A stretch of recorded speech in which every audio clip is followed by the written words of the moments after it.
Hello class and welcome to this Kirby's Adventure walkthrough right here on Video Games 101 by way of Let's Play with Brigands. I'm your instructor, Professor Brigands, and Kirby's Adventure is one of the most original and just charming, enjoyable, can't say enough good things about this game for the NES from HAL Laboratory. In terms of difficulty, kind of right there in the middle. I'm going to give it a 5 out of 10. This equates to throwing your controller across the room, and the occasional fit of rage, probably when you lost that really great power-up that at the worst possible time. There are so many power-ups which we will see over the course of this walkthrough, and I kind of like this intro right off the bat as they're kind of doing the controls for us. Might as well put this up right now, right? We usually wait till after the intro, but as they're explaining, and we're showing right here, you can inhale enemies with B. That's the basis of a lot of the gameplay in this game. You can suck in an enemy, and some of them have special abilities.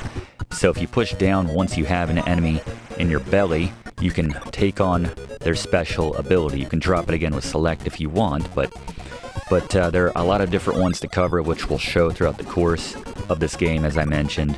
We can also just hold up to fly. Not a lot of games have that ability. That actually makes this game a lot easier because you can bypass a lot of the danger more often than not simply by flying over it. But you can, once you have an enemy in your belly before you swallow them, you can just hit B again to launch them out as a projectile. Useful on a lot of the bosses. Gary's going to talk about that. He's got boss beaters for the many, many bosses here in Kirby's Adventure. But yeah, each special ability sort of has its own specific moveset and everything like that, which we'll cover a little bit with each one. Again, there's a lot of abilities. There's about 20 all total. Most of them are take or leave them. There's a few which stand out in particular. I'm partial to the sword myself. The hammer's very good. The UFO, obviously. We'll cover all these. Some of these abilities you need specifically to access hidden areas if you want to get the 100% completion version of playing through this game, which we are going to cover. You'll be able to get every single secret. We're going to show everything you need to know to 100% this game. Little context: one day the peaceful world of Dreamland was shattered by a mysterious crisis. There's a star rod. Kirby was investigating and found the naughty king Dedede. I think they pronounce it Dedede in Japan, but yeah, King Dedede broke the star rod, and he gave the pieces to his buddies who are now hiding in Dreamland. Some of those bosses that Gary's going to walk us through how to bring down. So to bring back the lost dreams, Kirby sought the star rod. That's one heck of an intro, covering the controls, the mechanics, the story.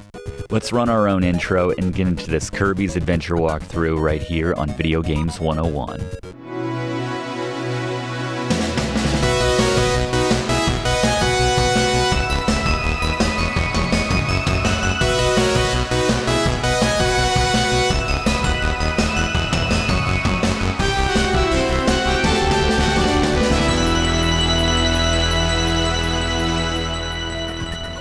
Alright, let's start a brand new game here.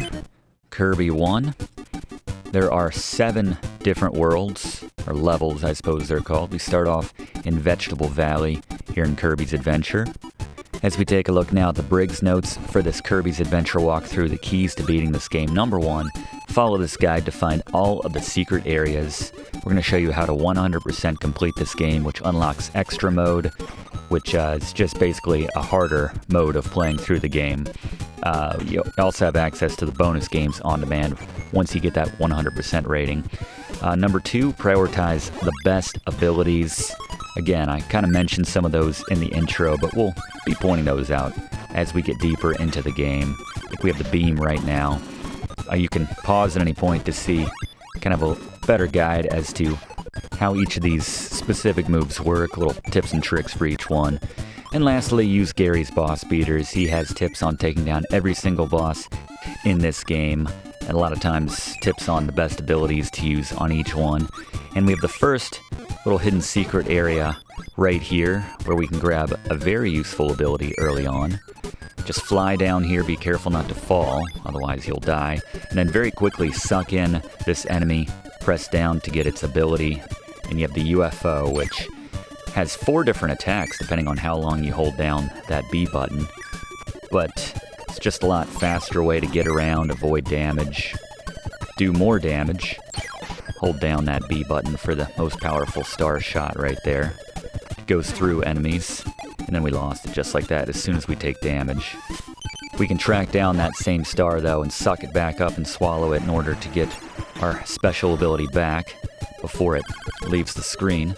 Just gotta be careful in those instances you don't end up taking more damage in order to get that ability back than is warranted. But see right there with the sort of trampoline, you just gotta hit that A at just the right time, hold it down to get the most lift out of that jump.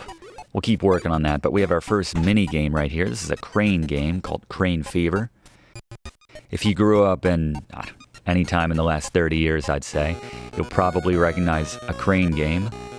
The idea here is to simply grab the prize, in this case, one of the pink Kirbys. I like to go for the bigger one as it's worth more, and just try to line it up as best you can, hit that A button. But it's pretty much random as to whether or not it's gonna shake loose from that crane after you get the right alignment on that. But each one of these is worth it. You can see we'll try to go 2 for 2 here. I think that was a gimme that they gave us the first one. We probably won't get this one. A lot of times they shake loose, yeah. Just like a real crane game. Sometimes rigged, sometimes not. You have to have that eye in a real crane game, but the big ones worth 2 extra lives, the small ones a single extra life, so you can get up to 4 extra lives if you go 2 for 2 in that event right there. But a lot of things you can inhale in Kirby are just to use as a projectile, certainly against bosses in particular. Not all enemies have abilities which you can take on as well. Some of them do. Got the cutter right here. Jump on the warp star. This will take us to the next area here. If you're familiar with the Kirby series, you'll certainly recognize the warp stars right there. And we have our first boss, albeit a mini boss, Scary. It's Scary Gary's Boss Beaters. Alright, there are a lot of bosses to cover here in Kirby's Adventure. Bosses and mini bosses. This is the latter. Poppy Bros Sr. Basically just want to suck in the bomb, inhale, fire it back at him. When he launches at you hard, just slide back to the left. He'll just repeat this process, just sucking those bombs, fire him back. You'll take him down. Good luck, Gary. A lot of times when you take down a boss, you can get a special ability. It's a bit more rare. In this case, we get the crash ability. Use it to destroy all enemies on the screen. It can be very effective against certain bosses when you do get the opportunity, but let's go to Blaze now for an overview of the items of Kirby's Adventure. Alright, there are a lot of special abilities and skills which Kirby can acquire. The professor will talk about them. There are too many to cover, but when it comes to basic items, there are only a few here in Kirby's Adventure. First, we have the tomato, the Maxim tomato. Gives you all of your health back.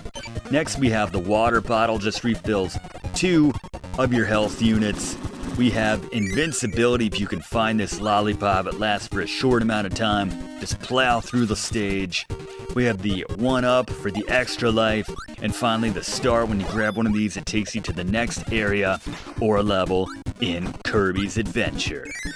Good call, Blaze. And basically the idea is just to get to the farthest or deepest, lowest point of that platform going down and just press. I like to hold that A button to try to get the most lift right there to get as high up as possible. Every now and then you'll get to the top part and grab yourself an extra life, but not an easy thing to do on demand every single time. Love the sword though, I have to say. Like the description, Kirby is especially brave when he holds the sword. Something to that extent, like he's a big old coward the rest of the time, but very useful against taking down a number of enemies, bosses in particular. We have the fireball ability, not to be confused with the fire ability. This is nice for giving you a little temporary invincibility for just plowing through levels a little bit faster, not worrying about taking any damage when you've got that activated.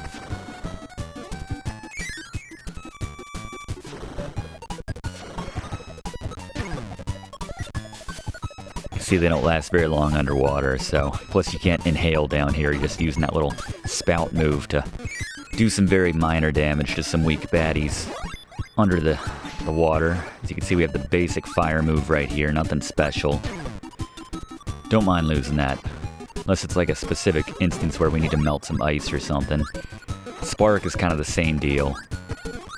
Nothing to write home about. Very limited reach, which we have on the Spark. Suck in that Maxim tomato, and move on to the next area here. Let's see if we can't go all the way. Almost. If we got like another foot out of that, we could have grabbed on just automatically, and sometimes he'll pull himself up to get to that top tier. But yeah, it's tough to land. Museums, you just grab an ability. Sometimes there's two, sometimes you're just one. A lot of times these help you out to get prepared for the next boss. Again, the sword, one of my favorites.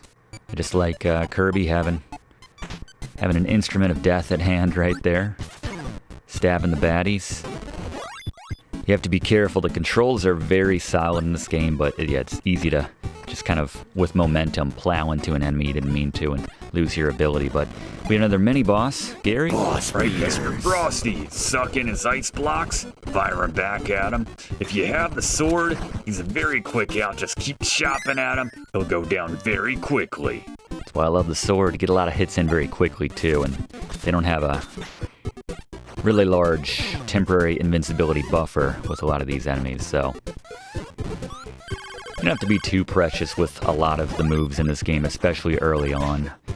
Beam is nice because it gives you that kind of 180 degrees almost of reach above to below you.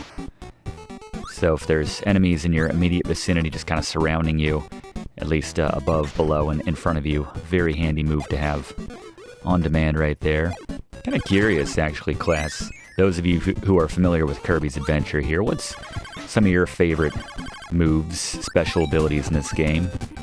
And there's the rod, which Blaze mentioned, gives us that temporary invincibility, so let's just plow it. Got the one up there, just because I love that sound effect. Not anticipating needing a lot of these extra lives throughout the course of this game. Not saying we're going to get that no-death run, because this is a very long game. Coming in at about 2 hours, even if you're plowing through it. There we go. Our first top tier right here. So we get the extra life for making it all the way up. A little UFO, and we get a couple of our Kirby twins, clones, dancing alongside of us in a very well choreographed sequence, I have to say. But anyway, time for our first proper end-of-level boss right here. Let's throw it to Gary. Get some tips. Whispy Woods, just have that sword handy. Chop him down. It's very satisfying. Just get right up on him. Whatever ability you have is very effective.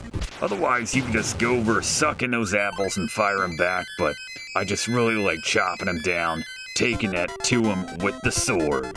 As do I, thanks, Gary. Yeah, go all lumberjack on him. I do remember that boss. My brother had the Game Boy, the original Kirby's Dream Land for the Game Boy, which, actually, speaking of which, as we begin Ice Cream Land here, Ice Cream Island, I should say, all food themed, you'll notice, for the most part. But yeah, speaking of Kirby's Dream Land, let's bring in Fluff for our first Fluff fact about Kirby's Adventure. Fluff? The character and series of Kirby was created by Masahiro Sakurai when he was working at HAL Laboratories at only 19 years old, with the first title in the Kirby series, Kirby's Dream Land, for the Game Boy. Eventually selling over 5 million copies, Kirby's Dream Land was the best-selling game in the series until 2022's Kirby and the Forgotten Land. Nintendo initially wanted Sakurai to simply port the game to the NES, but Sakurai decided on designing a brand new game. His reasoning for doing so was that Kirby's Dream Land was designed more for beginners, but he believed that the NES player base was a more experienced lot, so he sought to design a more challenging game. That's interesting. I wonder if there was some sort of industry data regarding the skill level of players, or, you know, maybe, by the way, I love the tornado move, one of my favorites. Now that I mention it, forgot about that one, but yeah, it's pretty fantastic just for flying through the majority of the stage without worrying about getting hit or anything like that. But yeah, you'll see how effective this is as we move forward. But yeah, I guess the thought process was that people who take their games on the go, or more casual gamers playing on their commute or something like that. Not sure how that works, but interesting fact. So we have this. This is a fun game. Just hold B to suck in everything that's not a bomb. So just kind of alternate holding it down and not. It's a very tight window, actually. It works pretty well. So you don't have to worry about like a big come down or cool down or anything like that between closing your mouth when those bombs are coming towards you. Just let up at the last second and you'll avoid those. But the idea is to get every single one of those eggs to complete that mini game.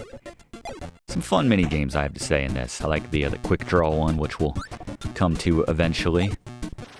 But yeah, the tornadoes just basically keeps you invincible for 90% of the time while you're using it. The only dangerous part is when you're coming off of it there at the end, but certainly useful for a lot of the bosses in this game. We're warping ahead here to the deserts of Ice Cream Island. I suppose work in some desert theme.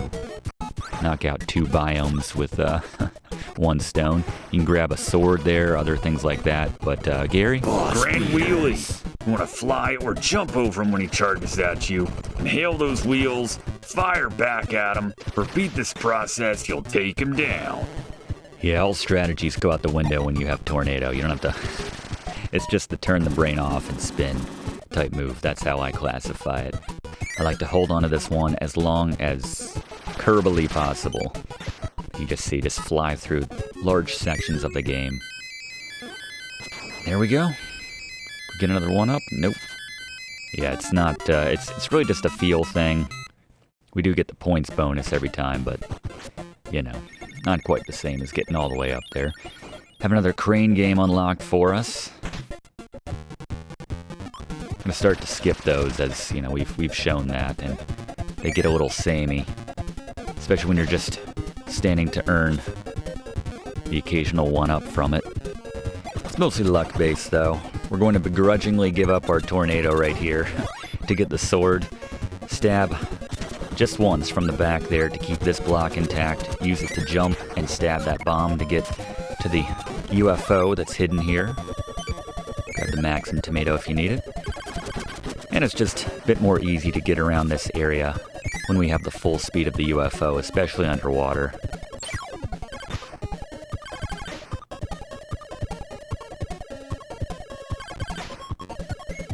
Probably the rarest of all the items in this game, or the special abilities, is the UFO. You can probably count on one hand, 2 at the most, as the number of times you can access this in the game, and most of the times it's hidden away. Only a couple times when you can actually, you're gifted it in certain situations. Hold on to it as long as possible. You can take it into the next mini-boss. If we can hold on to it here. There's that little beam, that's kind of the mid-shot right there. There we go. Alright, who we got this time, Gary? Alright, the Meta Knight minions. You want to suck up one minion, spit it out another one, just repeat this process. This is a very satisfying and super easy mini-boss battle, which you'll come across many times in this game. Not too difficult. Yeah, these guys are fun to beat up on. Just warm bodies. Suck them up, launch them at their allies, and yeah. You can hold down to get the special star, the top tier one, which goes through most obstacles, but here we go. This should go through his little mace right there, flailing mace. And there we go. Unfortunately, they take away our UFO at the end of most levels, so you can't... The one ability, or one of the very few abilities, which you can't carry into the next area, unfortunately, but... Nonetheless, I guess it would make getting to the top tier a little too easy if you could just float up there in your UFO. I can accept that.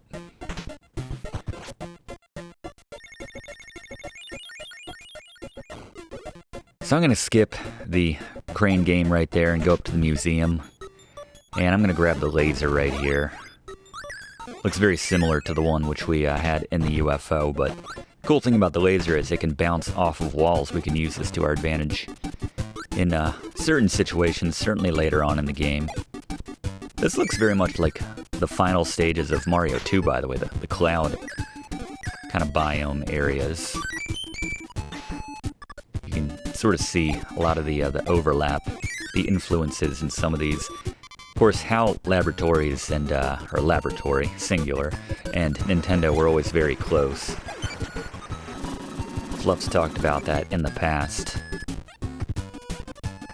Actually, we'll bring in Fluff to talk a bit more about that in just a second, but we have another boss. I recommend sucking in the stone enemy here, or the enemy to get the stone ability, and Gary? Boss, Mr. TikTok.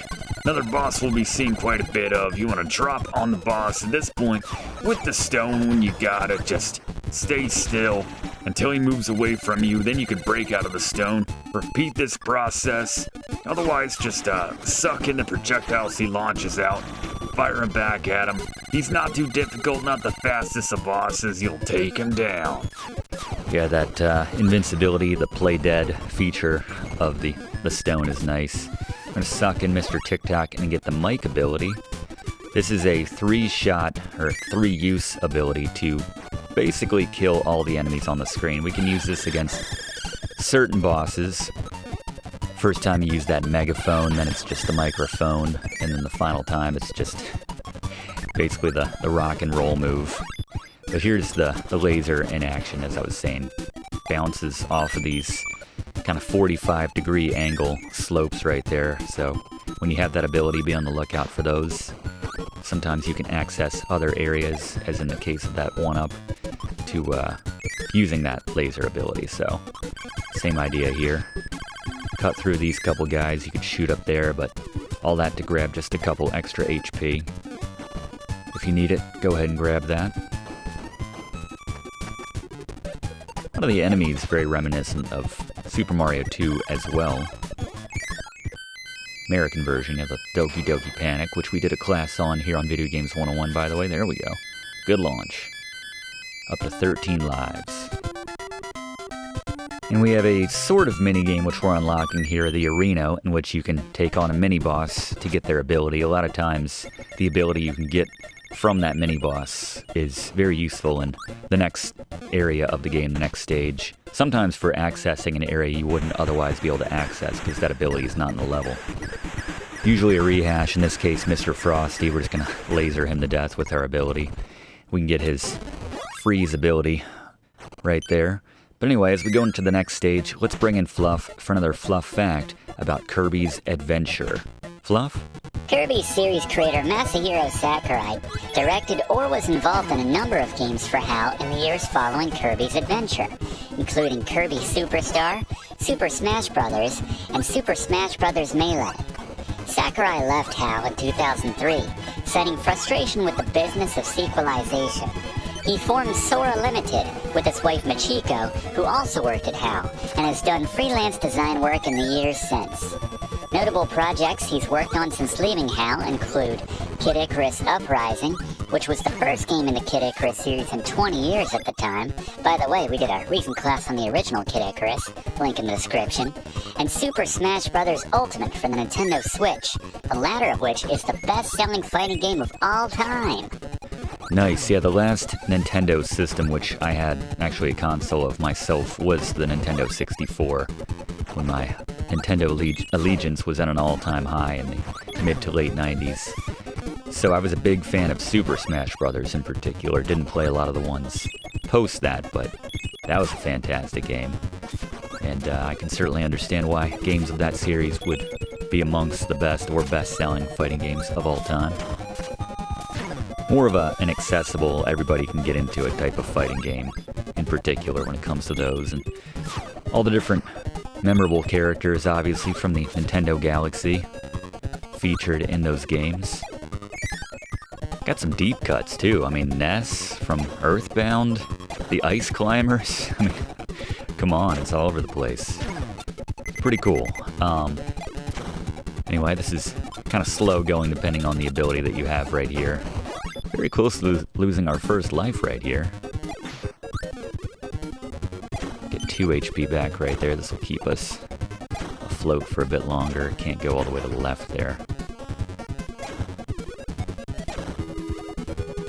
Have to be careful with those bombs when they go off. If you're too close in proximity, they will still hit you. You can get a Maxim tomato if you're very careful in how you inhale them.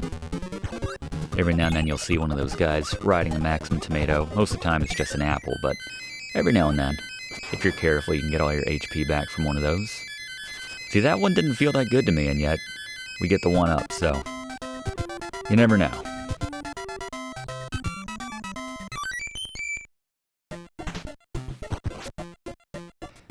So we've unlocked the boss of this level right here. Before we take him on, if you're kind of low on health, like I am right here, you can go back to this mini-boss. Depending on who it is and the ability that you have, if it's an easy out, then I recommend taking him on to grab that Maxim tomato that you get for winning.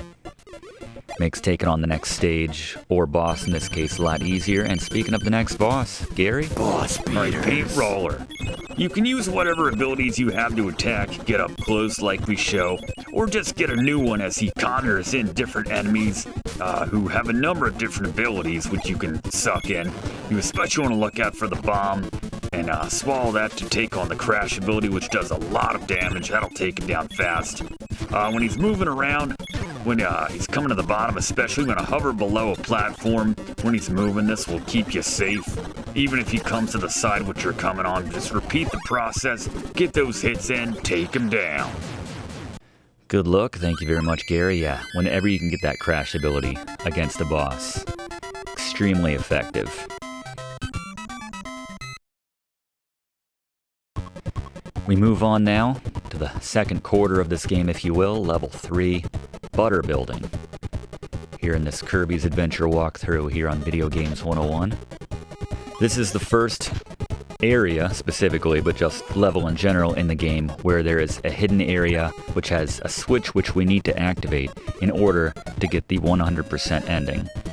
Grab that bomb, we get the crash ability. Again, always useful for clearing a screen, a mini-boss. We actually have a mini-boss coming up, one we've already seen before, but here we go. Yeah, just use that crash ability right here.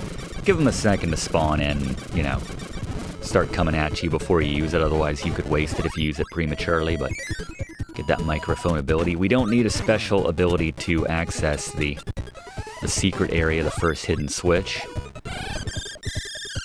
Sometimes you do, sometimes you don't. So I'm not going to worry about losing the microphone ability here, but instead of going up the ladder, drop down, knock out these blocks, go through the door, suck in that block and fire it at the bomb, go through this door, and we have the first hidden switch. Just jump right on it. So we'll open up a little mini-boss arena right there, but the main thing is we hit that switch. Again, we need to hit all, I think it's 17 switches in the game in order to get that 100% completion. And the extra mode unlocked at the end of the game. Look at that. Best jump we've had so far. We're surging from confidence after finding that first hidden switch. But there you go. Got one more here in Butter Building. Not until, I think, the 6th stage. So we got some time until then. And seeing as we have some time to kill right here, so we suck him out and grab that Maxim tomato. In case you needed it. Grab ourselves a laser, and cool little effect right here, kind of the Battletoads effect to an extent, not being used in the same way that Rare used it in that final stage, the Revolution. Bad Memories. Again, we have a class on that game here on Video Games 101. You can check that out via the playlist in the description. One of our more memorable classes for a number of reasons. A lot of the TAs called out on me that day. I don't blame them. I understand why. Had a number of ringers helping me out that day, for better or worse. And the rehash of Grand Wheelie here. Sword's not the best move. You don't want to necessarily get in close against Grand Wheelie, but if you know the moveset, you know when they're about to launch at you, you can get some hits in. It's not the most effective, but we made it work. And we have the Rare Wheel ability. We'll see how this works. It's useful for getting around, especially this particular area. The level's designed in such a way that you don't need to worry about taking damage if you're using the Grand Wheelie right there. This is a tricky stretch right here. If you're not careful, you can lose one or both of these. It's also really easy to drop down when you're chasing one of these items and lose a life, so just kind of free fall into it and then immediately suck in that air to make sure you don't fall. And we have a new boss here, new mini boss, Gary. Boss beer. All right, Bugzzy. Stay in the air until the bugs come out, and then quickly move in. Inhale one, fire it back at Bugzzy, and repeat the process. You'll take him down. Good luck, Gary. Thank you very much. Yeah, those pincers right there. Just waiting for those bugs. A lot of times, yeah, that one. Bolt shrew right there. You can grab the backdrop for some reason. I guess because it does grab you and do that to you as well, but we'll use that on a few of the enemies in this next stage. It's kind of a fun move to do, just slamming them into the ground, but while we head to the next stage, let's get another Fluff fact about Kirby's Adventure from Fluff. Kirby's Adventure was designed by HAL Laboratory, with one of the chief designers being none other than Satoru Iwata. We talked about this in our class on Adventures of Lolo, but Nintendo saved HAL from bankruptcy on the condition that they install Iwata as president, a role which he assumed at HAL in 1993. Iwata oversaw the development of the Pokemon and Super Smash Bros. Series before he went to the head of Nintendo's corporate planning division in 2000 and quickly ascended to the role of Nintendo's president until his death in 2015. Thank you, Fluff. Yeah, we talked a lot about Iwata in our class on NES Golf. He was the programmer on that title, and we talked about that very touching Easter egg that they included on the Nintendo Switch, I think it was. But yeah, you can check that out for more information on that. Sweet story, and a good class as well. Blaze brought it with his club guide in that one, which is pretty useful if you've ever tried to play NES Golf, as they don't give you a lot to go on. So yeah, his tips in that one really help out. But I digress. We have a bit of a maze here in this stage, and we'll show you the fastest way to get through it. We're having a little trouble on these spikes here. Just gotta thread the needle and not hit those enemies right there. A real hard time hanging on to this backdrop right here, but very satisfying move, as I mentioned. Just slam the enemies into the canvas, grab the Maximum Tomato right there. Do a little slide to get through that bomb there. And just smacking them into the ground. We just exhale our breath there to get through. Go up to the top and get to the end of the stage here.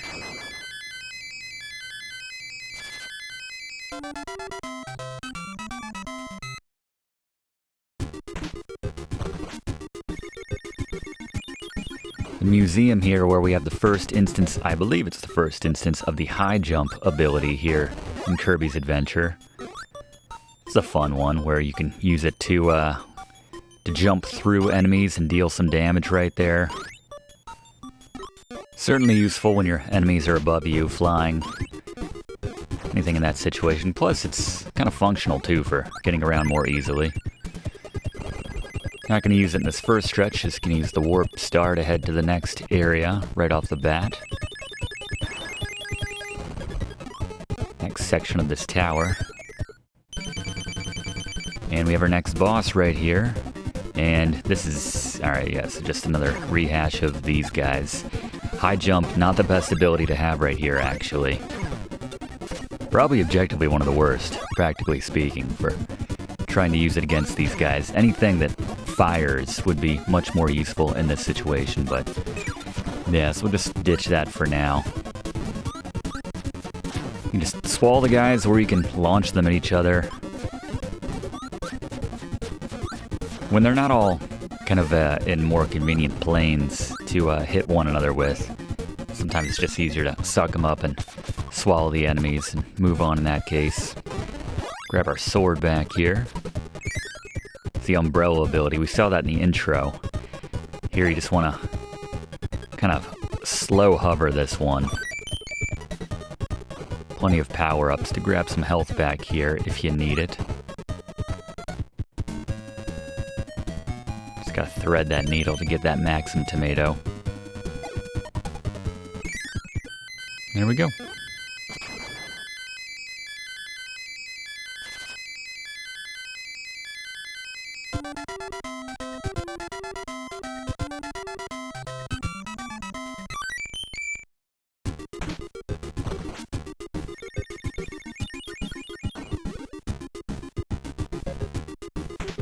Alright, we got our first quick draw here. I love the quick draw minigame.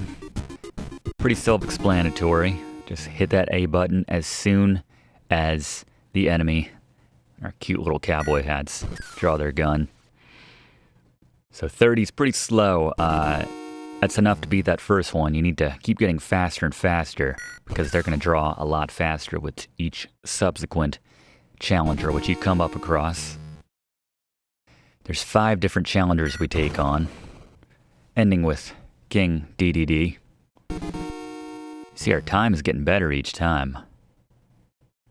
I think we started at 30, then 15, couple 13s. Yeah, with King Dedede, you basically need to anticipate because, yeah, you need like a 10 or better to have a chance at taking him down. And so unless you just have crazy reflexes, it's near impossible. But you could get the one up for getting to the king, but yeah, extremely difficult. Sometimes it's just better off since you do get that one misfire, if you will, the foul as they call it. Just, yeah, take your chance. Try to anticipate when he's going to draw and hit that button right then, just with a little leap of faith, essentially. Coming up on our next mini-boss, let's throw it back to Gary. Bonkers. Want to keep distance? Stay to the side when he charges at you. He doesn't go across the full screen if he's on the opposite side. When he launches down into the ground with that hammer, suck in the stars and fire him back. He'll do a secondary projectile, which you can also suck out and fire back at him to get 2 quick hits in. Alternatively, you can also just use a skill if you've got one. He doesn't move all that fast. After he does one of his attacks, he can get a lot of hits in. Pretty safe. Take him down. Thank you, Gary. Love the hammer ability. Probably my favorite in the entire game. Just very powerful, knocks back your enemies, and he gets those swings off really quickly. Not to mention you can only access certain hidden areas when you have that hammer. So the next hidden switch is found on this stage. By the way, when you suck in 2 or more abilities at the same time, it kind of does a roulette where you don't necessarily know which one you're going to get in that situation. So try to make it a point not to suck in more than one ability when you care to actually get one or the other. So just something to keep in mind. The next hidden switch is outside of this next area. After we go through the door here. And this, again, is going to look a lot like the architecture of the final stage in Mario 2. But yeah, knock through these star blocks here. Head over to the right quickly, otherwise that'll lock you in. Need to be able to get to that right door, and there's that switch. Second switch, and we've activated another one of those egg mini games, which I do enjoy those. Not a very difficult one to get a perfect on, in my experience, but we have the light enemies in here. If we want to get some lights, we can suck them in and activate that, but you can still see the outlines of these enemies. Not too difficult. See, there's the roulette as it just kind of throws everything into a blender at that point. Grab the high jump from this guy. Very useful here, obviously. One of the rare instances where the high jump is especially useful. But we're coming up on that next boss. Before we do it, let's hit that egg mini game.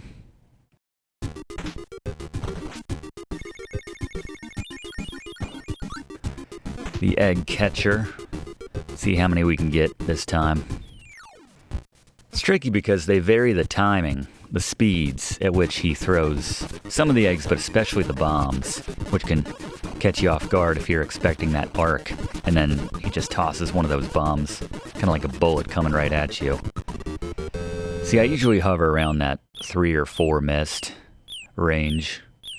It's enough to bum Dedede out, so guess that's a win. Again, with the wrestling theme right there. Makes sense with the king. He uses a lot of those moves. Anyway, let's throw it back to Gary for the next boss. Mr. Shine and Mr. Bright, final boss of this section. You want to suck in the stars and fire them at the sun. Avoid being under the sun when you're fighting the moon, and then suck in the stars when that sun kind of torrent hits the ground on the sides of it. Jump over both of them when they charge. Just repeat the process. You'll take them both down. Good call. Thank you, Gary. Getting those shots through.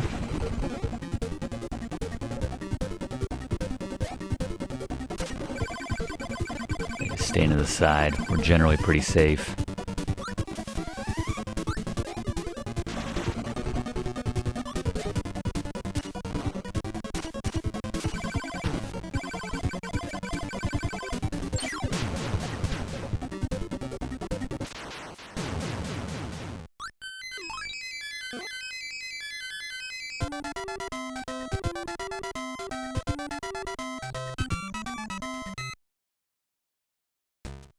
Heading on to the 4th level here, Grape Garden. There's 3 hidden switches to be found in this level.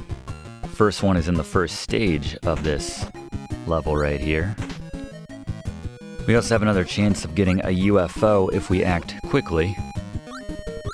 Sometimes the challenge of actually getting the UFO ability is actually sucking in the UFO because it moves so quickly. And not always in the same area as it appears on the screen, but yeah, as soon as we go through this door right here, there's going to be one which is going to appear generally to the right. Just be ready to suck in right there to get it quickly before it exits the screen. And then the hidden switch in this stage right here is hidden behind that kind of cluster of stars you can see right there. So we just do the supercharge. Just tap up right there. It's difficult to see / entirely hidden, so it's just kind of a giveaway, I guess, that they have that star block there, that extra one, to let you know that they're hiding something there. So hit that switch to continue on towards getting the 100%. You can avoid a lot of these enemies just by moving around quickly with our UFO, but that's the last we get to enjoy it until the next one, sadly.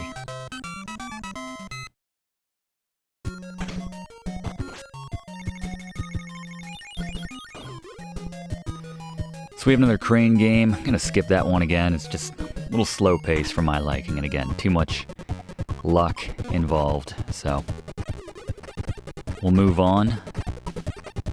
This kind of reminds me of maybe a little bit of Little Nemo, like the Cloudlands to a certain extent.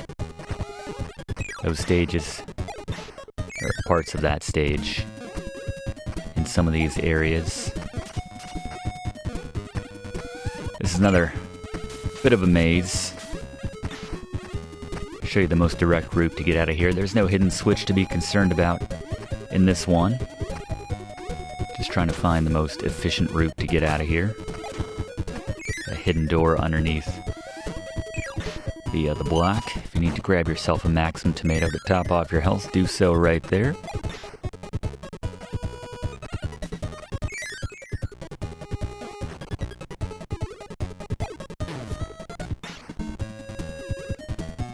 Love all these little poppies. Little poppy brothers here. Very cute. Get the needle attack, I think our first instance of that. Bit of a Needleman type instance, and we have, I guess, 2 instances of the Poppy Brothers Senior. Let's bring in Gary, see if the strategy is any different. Alright, Poppy Bros. It's important to just focus on one of them. The sliding works for avoiding the damage when they're jumping, coming at you. But just focus on one, suck in their bombs, fire them back at them. When you take down one, inhale them, you'll get the crash ability, and just use that to take the other one down immediately. Love the crash ability. Thank you very much, Gary. Grab yourself an extra one on the way out from the other guy. That one will carry over. I think we have another quick draw minigame coming up. Let's see if we can try to anticipate that final shot. Getting to the king isn't too difficult. As long as your reflex skills aren't completely shot. Probably would have been a lot better at this as a kid. Maybe knocked a couple numbers off my time, but 13. It's about the best I've shown so far. I like the hats are just all over the place. There you go, 12. Definitely trending in the right area if we're going to take down the king, but again, it's just... it's all anticipation at that point if you want to have any chance. Yes! Alright. New best time. Yeah, there's nothing natural about getting a 3 in that instance. I'd be curious, class, leave a comment if you've... By the way, there's another hidden switch we need to find in this one. We can use our crash ability actually at the start right here to light this fuse to make this a little bit easier. Otherwise, you need to grab the flame from that other enemy, and then once you light that fuse, run over here and just jump in the cannon. Grab yourself a 1-up. Later, there's a much trickier type of fuse situation, which is necessary for getting to the hidden area. But yeah, class, leave a comment if you've, just based on pure reflexes alone, if you've been able to take down the king in that way. Certainly doubt that you'd be able to post a better time than 3 when it comes to that, based on reaction speed alone. There's just some gambling involved, but anyway, for the Zeppelin here, just go all the way to the top, all the way to the right, and then drop down once you reach the end. Go through that hole right there to find the hidden switch. Not too difficult. And we gotta fly against the wind here, so it's probably, you're better off staying on the ground here. Mind the cannon, kind of blends in a little bit.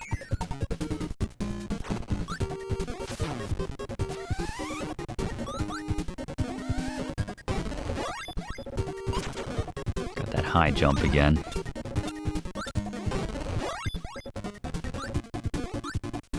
You'd think falling into those turbines would hurt you, but...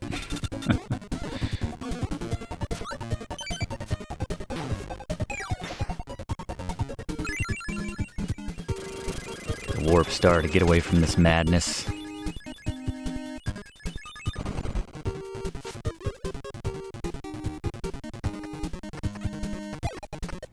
And on to the exit. Alright, we have another couple stages before we need to worry about another hidden switch, so while we're working through those, got another 1 up there, bringing our total up to a nice, very healthy 27 lives right now. Feeling pretty good. Let's see what we've unlocked here. We have another museum we can go to. I think this has the very useless sleep ability. We'll show you what it does. You use this and Kirby literally falls asleep. There are some instances later on where this can be a serious liability. There's no upside for this ability. It's just typically... It would be nice if you could catch some shut-eye and maybe get some health back in the process, but no, it just puts you to sleep. There's a boss a little bit later on where you can, among the other abilities that they launch out at you, potentially, you can grab the sleep, and there's a lot of places to fall to your death, so yeah, the sleep can very much cost you in that battle. I'm sure Gary will mention it, but fight another Bugzzy here.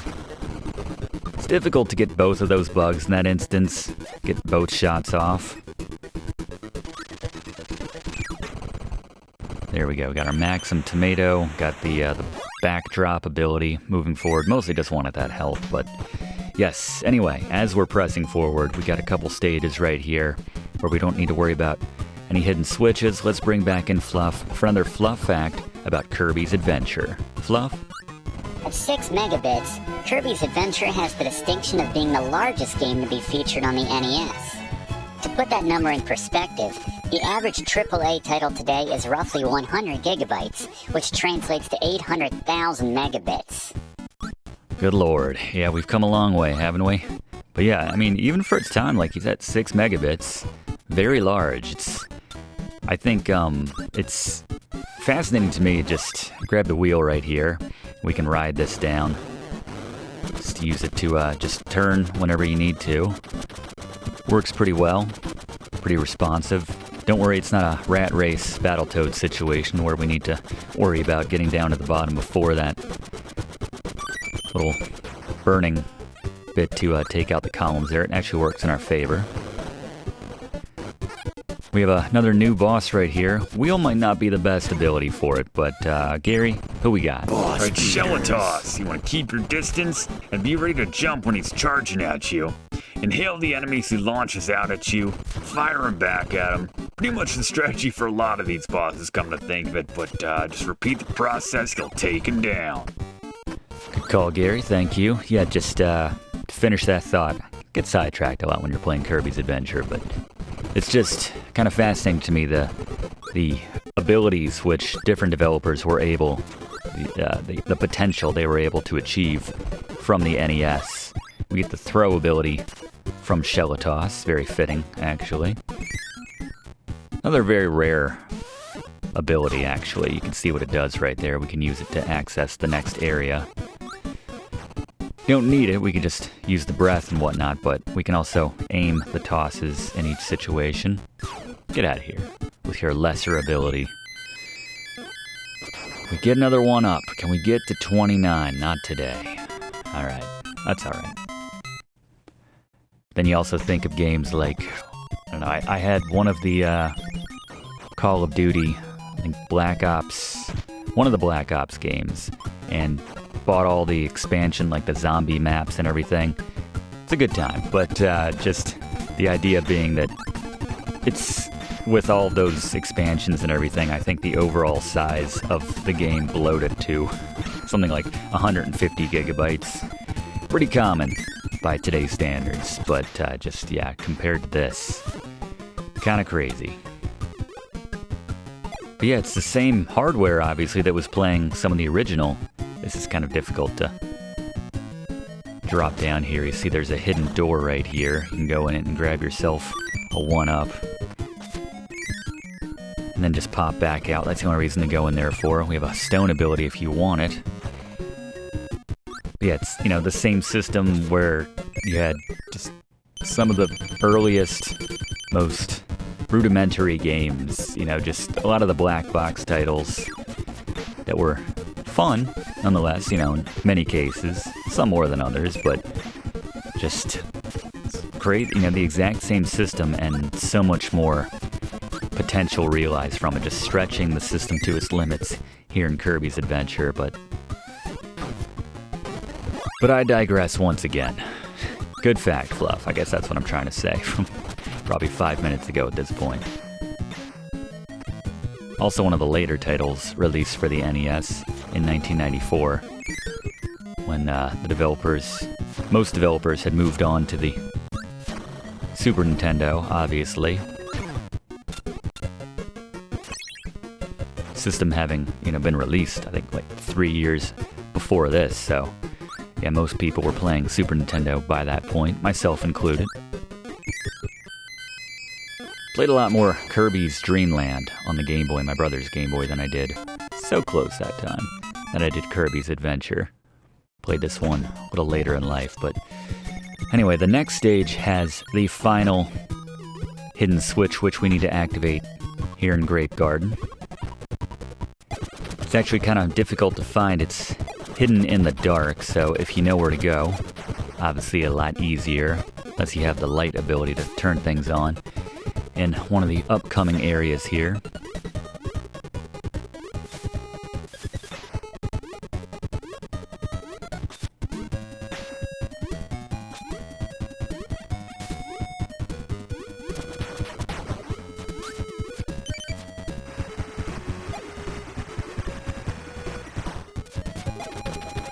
Grab ourselves a sword for doing battle with the next mini-boss. I think it's another Mr. TikTok, actually. Yep. Just give him some stabs here, I guess, when he gets close. Sword not always the best move for a lot of the bosses. Just grab what they give you. Get that mic ability. Like it's like a 3-use crash. I don't think it's quite as powerful. But anyway, use one here to clear out these enemies. Hug this wall as you drop down and go right inside to find the hidden switch, the final one for Grape Garden.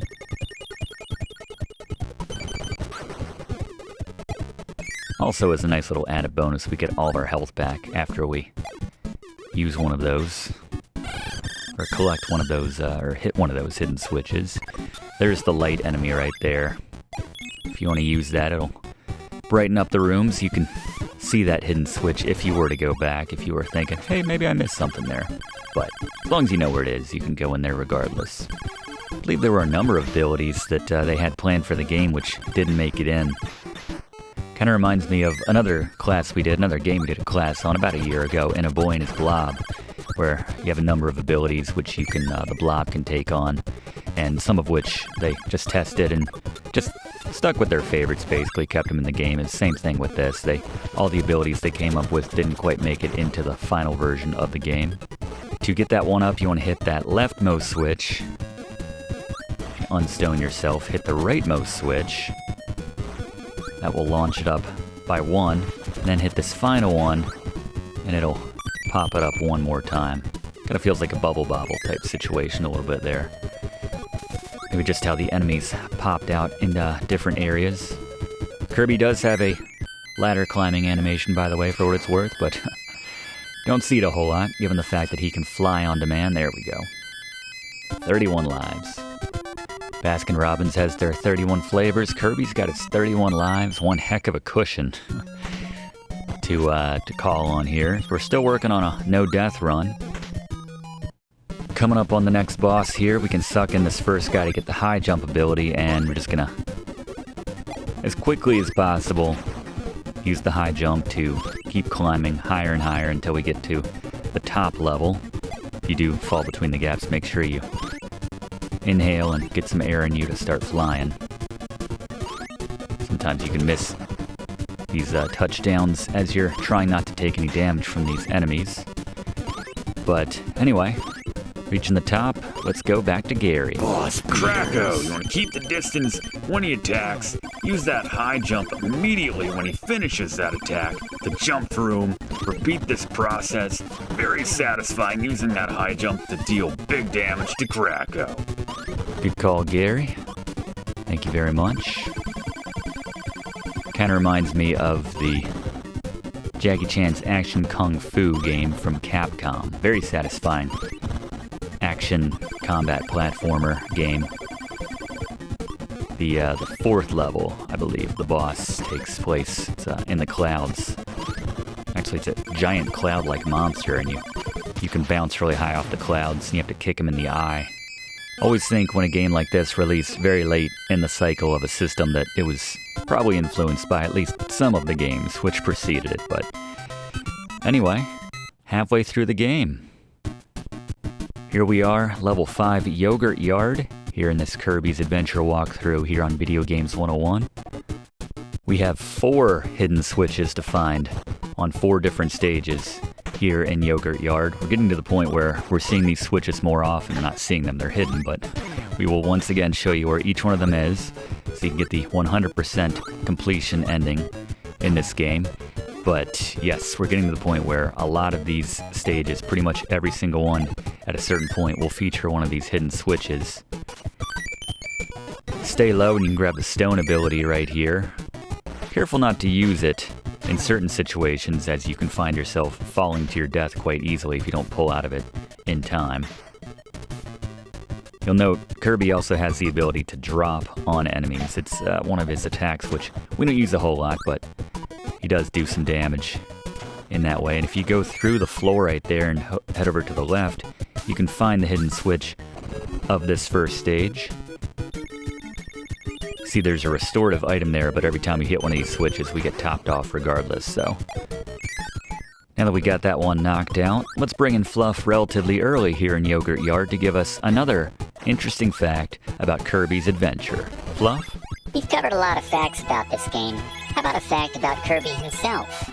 Filed his first one on Earth, thank goodness it didn't happen, but creator Masahiro Sakurai's original name idea for Kirby was Twinkle Popo. Just rolls off the tongue. The name changed to Po-Po-Po before he finally settled on Kirby. Talk about one heck of a left turn. Definitely a theme right there, you know. King Dedede, Po-Po-Po. Different connotation Po-Po here in the States, obviously, but Anyway, on to stage 2 right here. Yogurt Yard. It's actually our last chance for a while to relax, not worrying about where the hidden switches are. I think once we get to around 5-4, we basically need to look for a hidden switch in virtually every remaining level in the game, give or take. But yeah, we still haven't even found half of the 17 switches to this point in the game. So, and they're going to get trickier and trickier to find in each of these stages where you need certain abilities, in some cases holding on to said ability throughout the majority of the stage, making it very difficult. Because, yeah, these enemies, they want to smack you. And when they smack you, you lose your ability. So, we're going to go into the left door right here.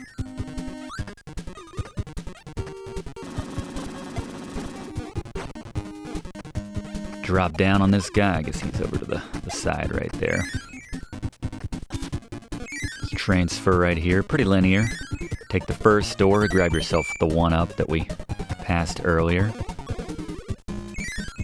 Couldn't reach. And another one of these guys. Another Bonkers. And again, if you have ice, like we have right here, fire, just one of those types of moves where you just get up in their face and keep spamming the attack. Works very well. And while we've got another stretch, as I said, we don't have to worry about finding those hidden switches. Let's throw it back to Fluff for another Fluff fact about Kirby himself. Fluff? Another fun Kirby fact. While Sakurai always envisioned Kirby in the pink color we all know and presumably love, Super Mario creator and Nintendo bigwig Shigeru Miyamoto requested Kirby to be yellow. The color confusion purportedly led to Kirby's white color on the North American box art. The second player-controlled Kirby is yellow in the 2022 Kirby in the Forgotten Land, so Miyamoto eventually got his wish in a kinda sorta way. Good call, Fluff. Thank you. I decided after we got these last couple 1-ups, grab another one here. I think I have a side goal of getting to 50 1-ups before this is over. We still have, say, 2 more full levels to go through. Obviously the most difficult, so we could end up losing our first or multiple lives at that point, but here just kind of alternate, stay in the middle for the most part. You don't have to worry about the cannon fire. Let's go up quickly there in the current. Drop into this door right here on the right. We can grab the wheel ability to blaze through this area, no pun intended, a little bit faster. Just taking down anyone who appears in our way. Just mind the spikes, those always come up on me pretty quickly, but would have been nice here if you could have held on to it.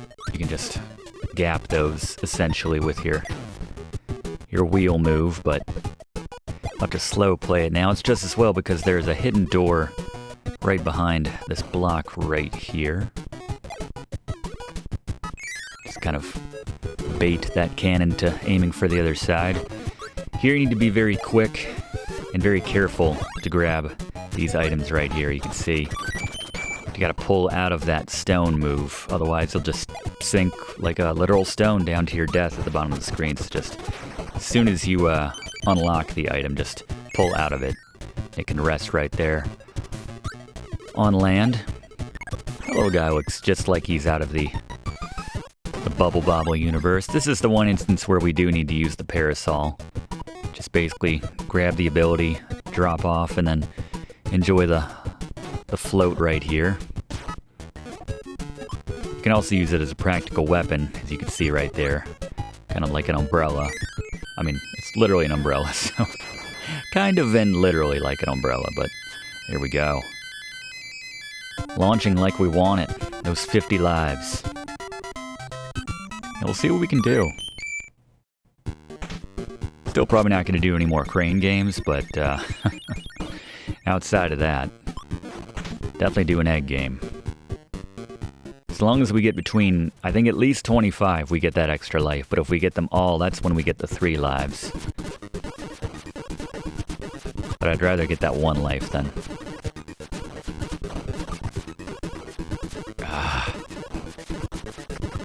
Then no lives. Alright, well, new personal best for this run at least.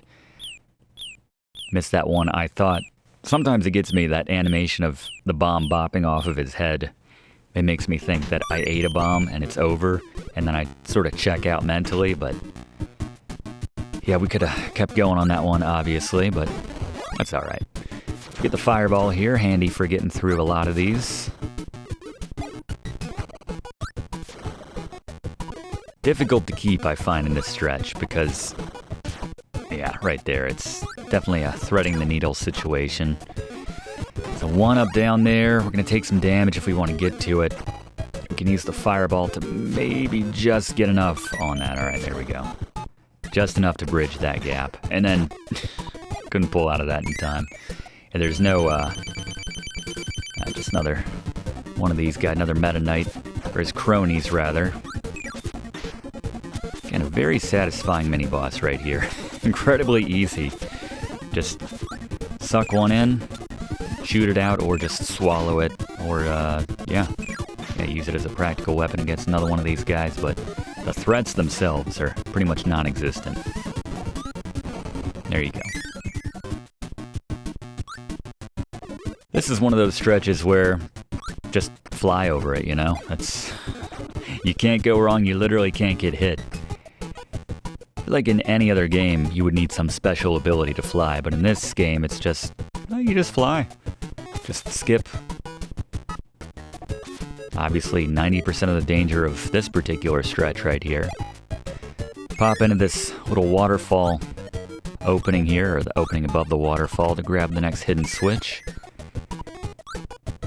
Which will, of course, once again top off your health, so that tomato right there is redundant. We have full health after we hit that. Looking good. And yeah, we're at that stretch where virtually every stage from here on out, give or take, is going to feature a hidden switch, so. Yeah, this feels very Mario 2. In that one stretch where if you go down the waterfall, you can grab a whole bunch of coins to give yourself a lot more chances at the slot machine there. Again, did that class on Mario 2 here on Video Games 101, link in the description to the playlist, which features every class we have ever done.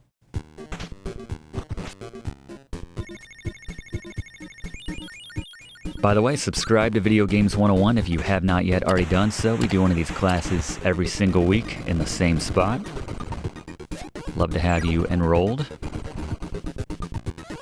Every now and then you get a longer game, a slightly longer game like Kirby, and then we break it up, maybe space that out a little bit more, but yeah, for the most part, we get our hammer right here.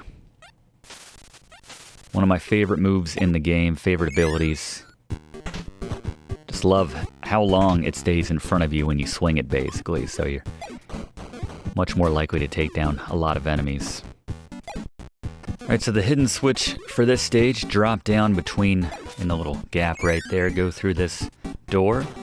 And actually, we need that guy alive, so let's drop the hammer right here, unfortunately. A little Gone Jackals reference.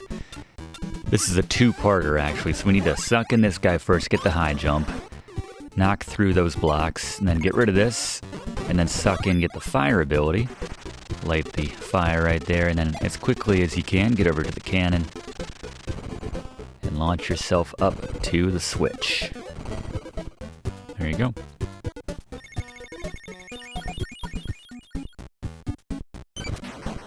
Now we're going to cut back through and just kind of make your way up to the rightmost area of this tree here on the ground level for the most part.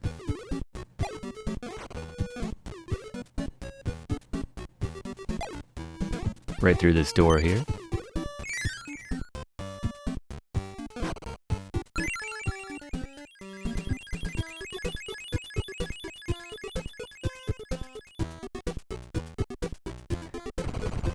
Take us to another area here. Can also get Illusion of Gaia vibes here. Kind of that mixed with some rockin' cats with the design of that building there. Fireworks for this next mini-boss we're about to come up on. Let's get some tips on how to deal with them with Gary. Fire line. How to be aggressive with fire at the start. Just keep flaming right on top of him, and slide away when he tries to fall on top of you. Repeat this, get up in his face, he'll be down before you know it. Good call. Fight fire with fire in that case. Thank you very much, Gary. We get the fireball ability from Fire Lion. Just see one more instance, I think, of Fire Lion. Maybe two. Maybe might be a kind of an arena battle with Fire Lion, but there's a bit of a boss rush late in the game in which we'll see him, but yeah. Not as often as some of the other mini-bosses, which they recycled again and again in this game. We're at 40 lives right now, looking pretty good. That's not looking good, but anyway, that's alright. We'll take it. Take the 5,000 points. So we have a difficult switch to get in Yogurt Yard's 6th stage, but before we do that, we need to do a couple... Well, this is just for me. The quick draw, of course. Not sure I'll be able to replicate the success. I kind of lucked out on that against King Dedede, but let's at least get to him to get that extra life. Don't want that Super Bowl drop-off. You know, you win the championship in the last one. You don't want that hangover. Which admittedly doesn't normally apply to the winner. Not really nailing the sports metaphor here, but let's see if we can take down Bonkers with his kind of sailor hat, or his captain's hat right there. Let's see. Might try to get a... Nope. I think I pulled in like a 13 or a 15 or something like that. Yeah, I gotta get lucky. I think that's my ceiling, is 12 so far. Not quite good enough. So anyway, to get the next hidden switch, we need to have a hammer before we even go into the stage. There's not a hammer which we can access on that stage. So let's go to the arena here and take down Bonkers. Grab yourself his hammer. And what makes this so difficult is that we need to keep this hammer for as long as possible until we get to the switch area to knock out some blocks to access the switch. So kind of take your time here. You can thread the needle by flying between these mini grand wheels. Thankfully, if you get it knocked out and you're facing that way, it's going to go off to the left and hit one of those barriers. So you can relatively easily recollect it, but once again, and we don't want to shoot it with our breath right there. There we go, got it back. That would take it off the board, get rid of that star, so just gonna take your time here. Gapping those grand wheelies right there, or the mini wheelies. And then hit that right there, and then be very quick. Just run, you can bridge these little single gaps. Again, I want to keep this hammer, not going to replace it with anything else.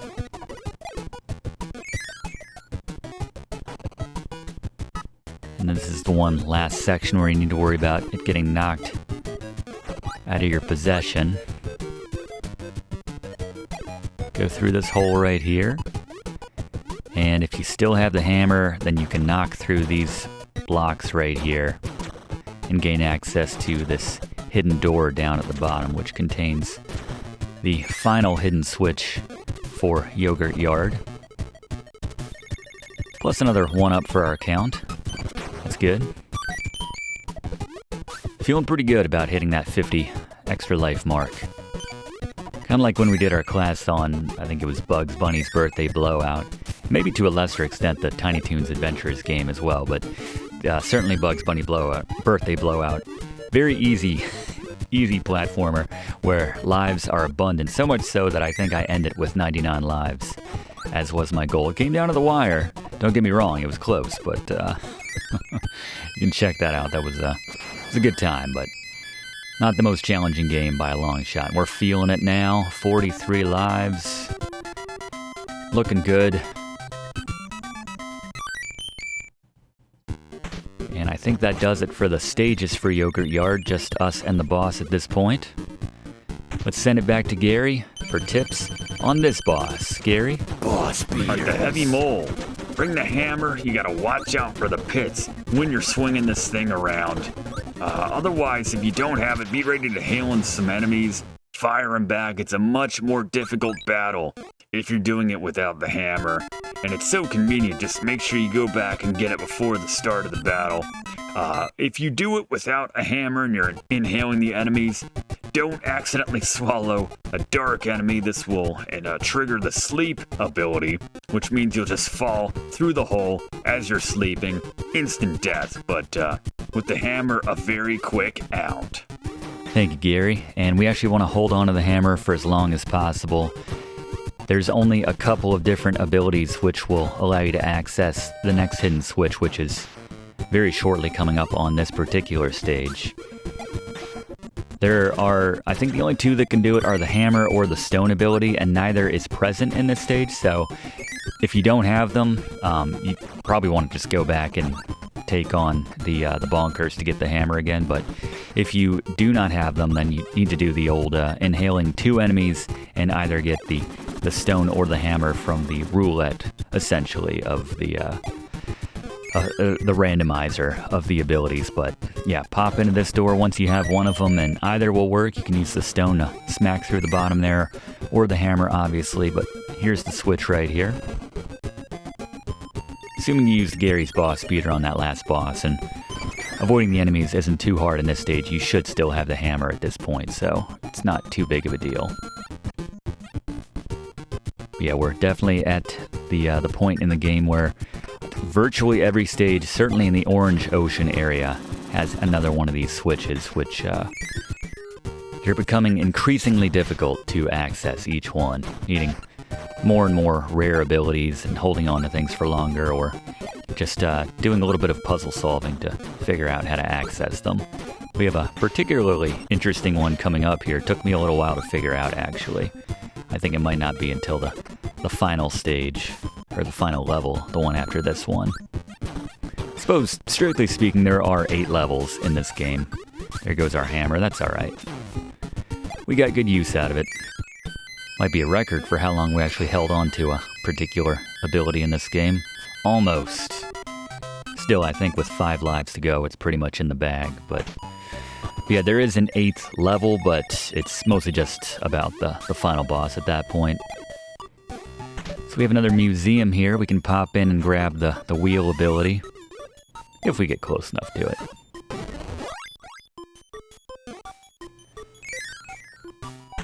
You'll see there is that back door in case you do need to ever go back to a previous level and grab an ability, like as was the case for the hammer there, just to make it a little easier.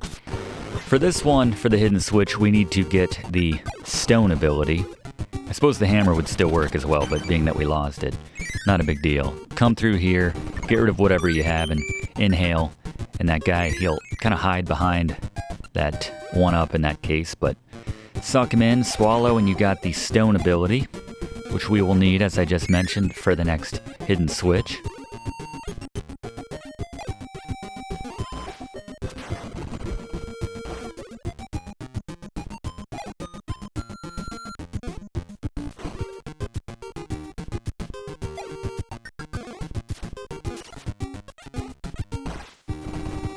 Just gotta hang on to it. Just remember also you have that invincibility as long as you're in that stone form right there. But yeah, this is what you need, either to hammer this particular switch or use the stone ability to put the weight down and activate it that way. But hit the hidden switch. Got the second one here in Orange Ocean. Doesn't matter which door you go out on the way out. Just gonna pop you out on the left or right side when you're coming out of this area. Careful when they drop down on you like they did right there.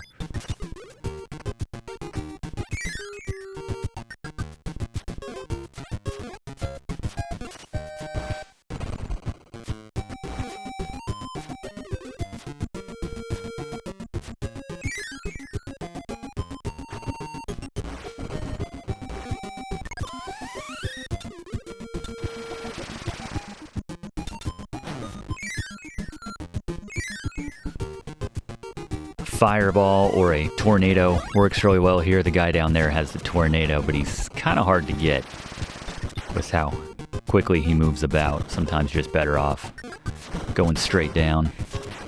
using your little temporary invincibility of the fireball ability. See if we can steal this Maxim tomato from this guy. Here we go. Suck them both in and grab the tomato in the process.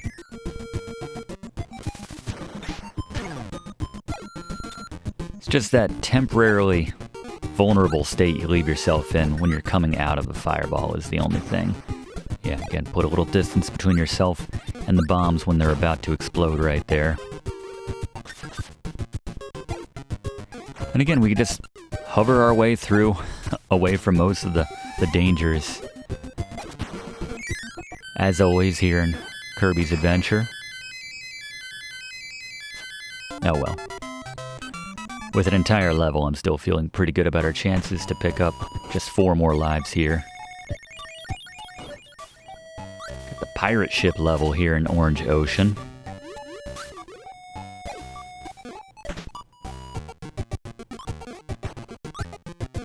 Another stage in which we need a particular ability in order to get to the hidden switch.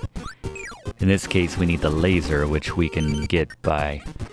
Well, we need the hammer first, go through the wall, and then we can get the laser from there. It's a whole process, but we can grab ourselves a hammer from our buddy Bonkers right here.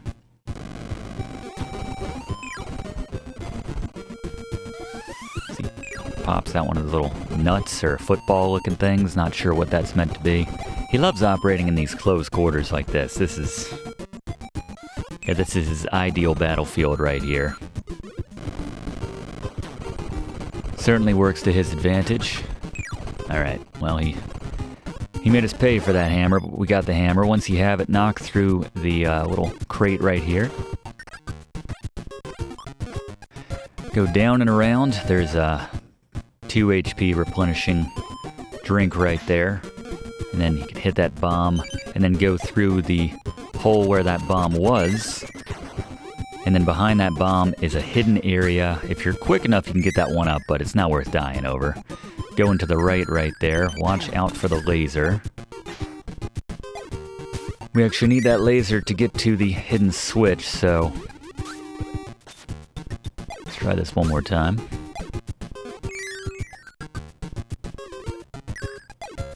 And yeah, no, I think we need to just jump. Just be aggressive here. So we do this once again.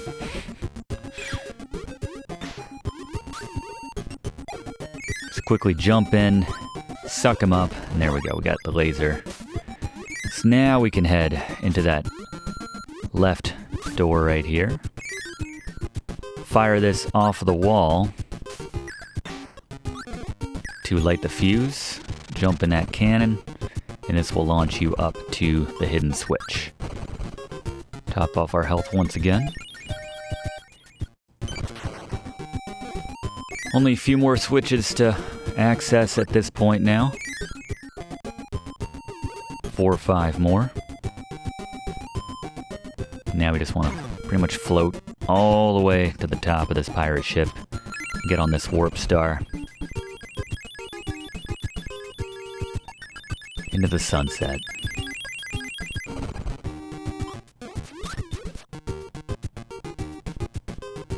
Just hover over this way to the exit. Watch out for that little residual explosion time there. Always lasts a bit longer than I'm anticipating. Okay. Haven't gotten a 1-up in a couple stages, and that trend is going to continue. Making us work for it in this final stretch here.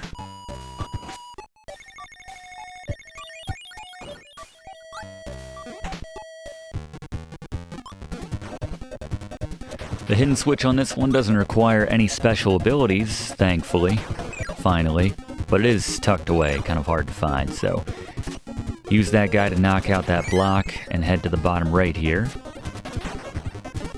Knock this guy out of the way. Hit that explosion, you can access that 1-up, but I'm gonna drop down here, explode that little section right there.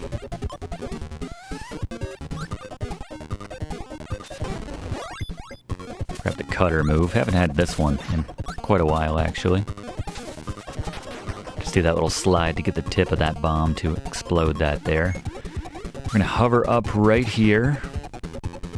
Line at the cutter enemies. We get that 1 up now. 3 to go for our little side quest. The prop bet. Will we get to 50 lives? Of course, the main goal is to beat the game with the 100%, but the hidden area right there in that tucked away little corner.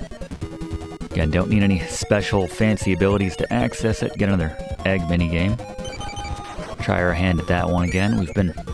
Have not yet achieved the 3 1-ups. This would be a great way to hit 50 if we could ace that for the first time. Not counting on it, but yeah, just keeping a little distance between that bomb right there. And then just float up through here to the exit. Avoid the parasol enemies. Unless you're really into it, I don't know. It's kind of like a sword, smacking the dudes with the umbrella there. Safest is just to stick to that line right there, avoiding just pretty much the 1 coconut at that point, or whatever these things are that are falling down. You can generally just gun it through here. Big jump. Not a big jump. Alright. It's alright.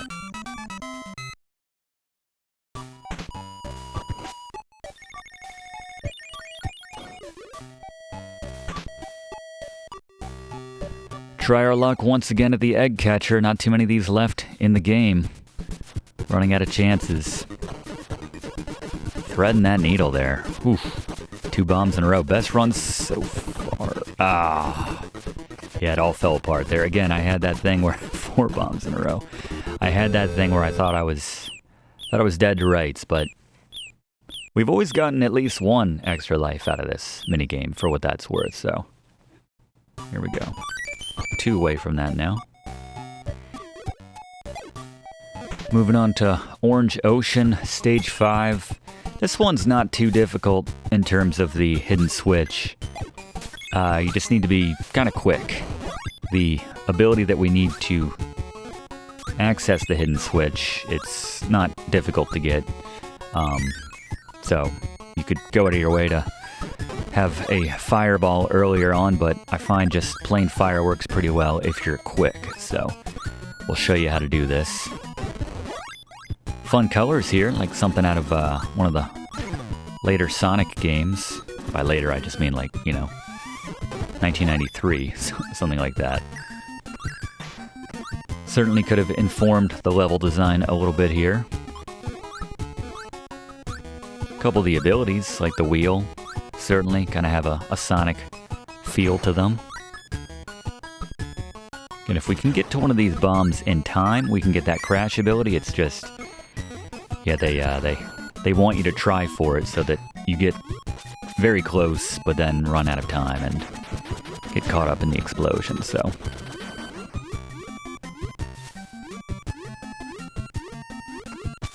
Alright, so the hidden switch is in this next area.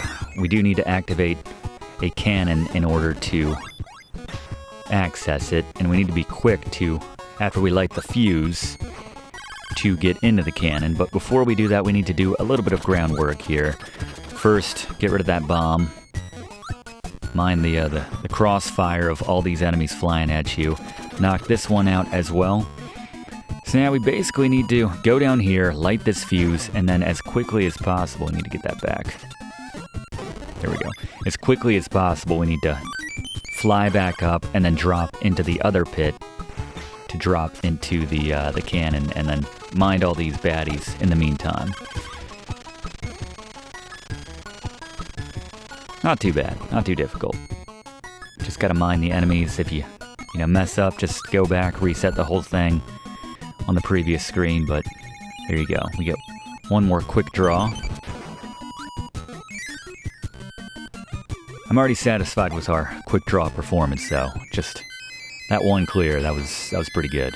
This definitely was, and that's probably the worst jump we've ever had. Distracted there for 800 points, but that's fine. One of the final quick draws in this game. Not sure if there's one in the next level or not, but let's try to show up here.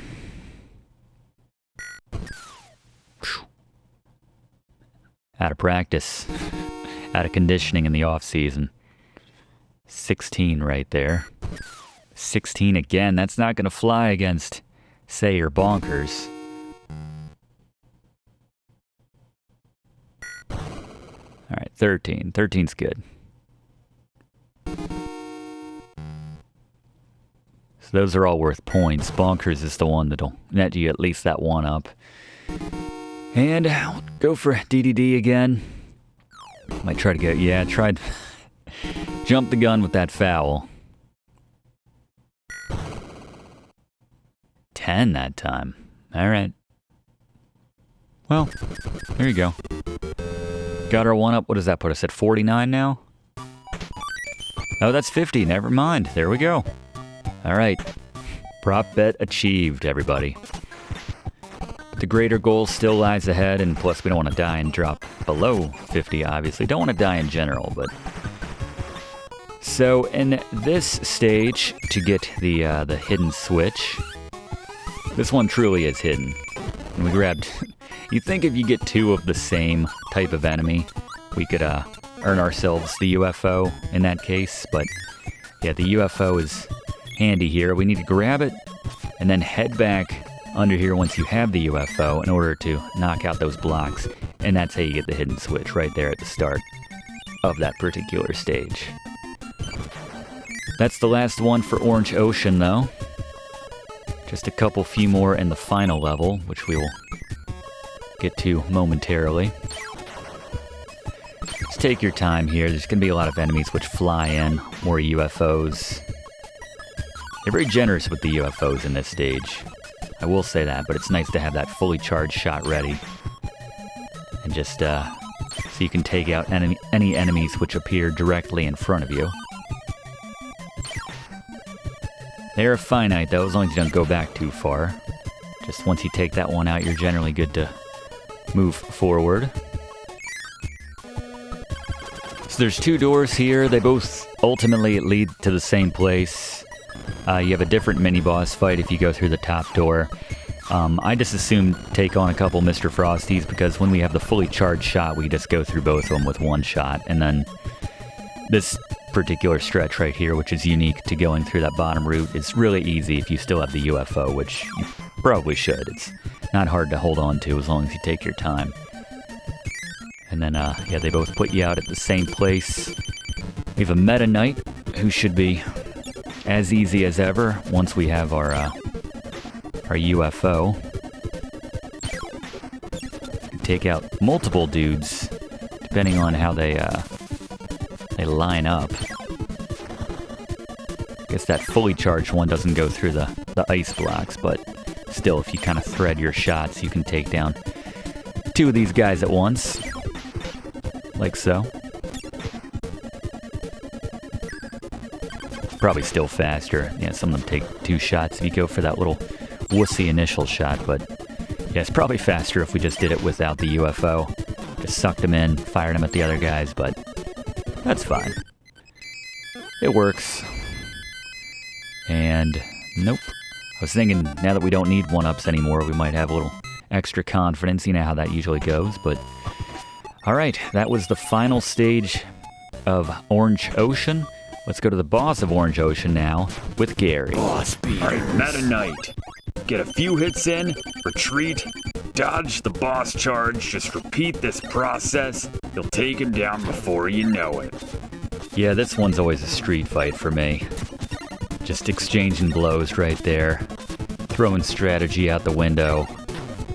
To quote Rocky IV, it's just a matter of who wants it more. Might be paraphrasing, but still, that's the idea. Good line. Alright. Meta Knight, finally taken down. Well, at least for the moment. Do a little dance. Head on to Rainbow Resort. Alright, level 7, Rainbow Resort, here in this Kirby's Adventure walkthrough on Video Games 101. The final level with conventional stages, and we only have a couple more of those hidden switches to find to complete this 100% completion of Kirby's Adventure. And this is probably the one which took me the most time to figure out, because there's a certain sequence which you need to do to access this particular hidden switch. We can use the laser quite effectively here to have some fun, bounce off some walls here, take out some enemies. Get this one up right here to get to 51. Feeling pretty good. So this is the section right here. So first, you can grab the spark move right here to clear out some of these blocks. Just slide through them as well. We're going to use this over here against this next section right here. We're going to take out some blocks, which you wouldn't think you could take them out initially. Go all the way over there. Don't get too close because we don't want to kill this guy. We want to inhale him and get his beam ability here. And cut our way through here. This guy's going to keep showing up. We want to be careful here. Just kind of let these guys out of this section right here. Because I want to keep that bottom layer intact. Give myself a little extra height in taking out some of the above areas right here. So jump right here and use your beam ability. Try to chisel out as much of this as possible so you can fly up and just breathe out and clear out this area. Alright, we're looking pretty good now, so let's get rid of the beam. We're going to let this guy pop up here with his fireball ability. Inhale him. And then go all the way up where we revealed right here and use your fireball to access this door, and this will take us to the hidden switch. Here we go, another crane game which we're going to skip. Now you just plop through the bottom floor right there.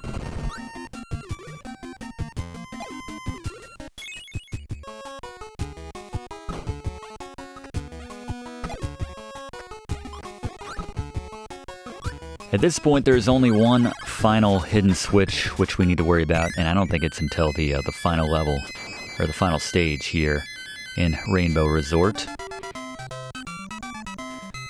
The next stage that we have here is a bit of a boss rush in the style of Mega Man. Popularized that concept. All the mini bosses we've taken down to this stage. Just use our fireball if you still got it at this point to make short work of Poppy here.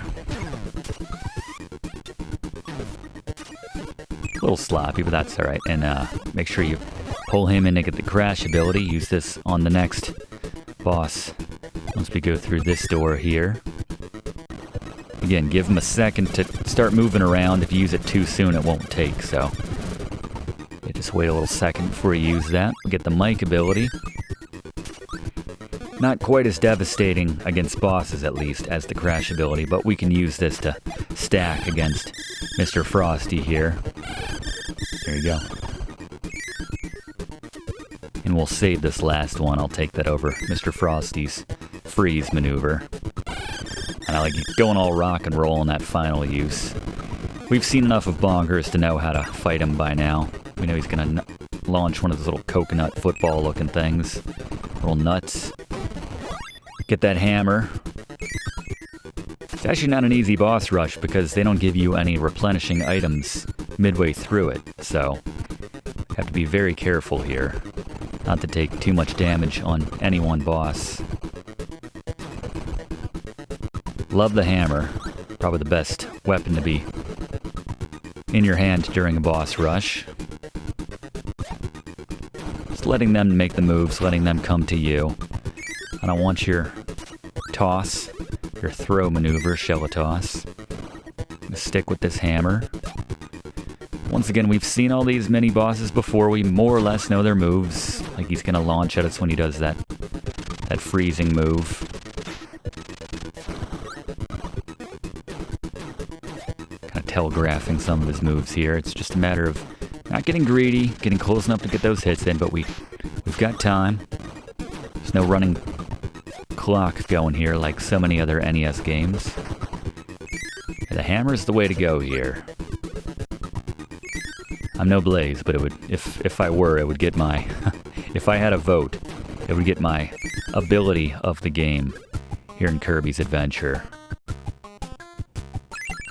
And there we go.